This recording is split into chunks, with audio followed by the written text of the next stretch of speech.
السلام علیکم ورحمۃ اللہ وبرکاتہ۔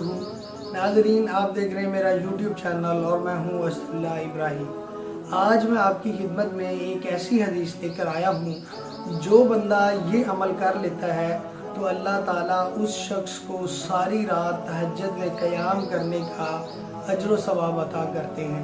وہ عمل کون سا ہے؟ رسول اللہ صلی اللہ علیہ وسلم نے ارشاد فرمایا، جو شخص عشاء کی نماز باجماعت پڑھ لیتا ہے تو اللہ تعالیٰ اس شخص کو آدھی رات تہجد پڑھنے کا اجر و ثواب عطا کرتے ہیں، اور جو شخص صبح کی نماز بھی باجماعت پڑھ لیتا ہے تو اللہ تعالیٰ اس شخص کو ساری رات تہجد پڑھنے کا اجر و ثواب عطا کرتے ہیں۔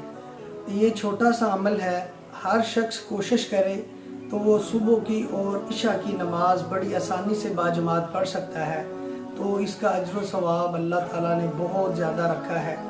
اور یہ دو نمازیں منافق پر بہت زیادہ بھاری ہیں، تو میں آپ تمام دوستوں سے یہ گزارش کروں گا کہ صبح کی اور عشاء کی نماز باجماعت ادا کریں اور ساری رات تہجد میں قیام کرنے کا اجر و ثواب حاصل کریں۔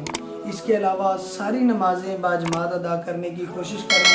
اللہ تعالیٰ ہمیں عمل کی توفیق عطا فرمائے۔ جزاکم اللہ خیر۔ السلام علیکم ورحمۃ اللہ وبرکاتہ۔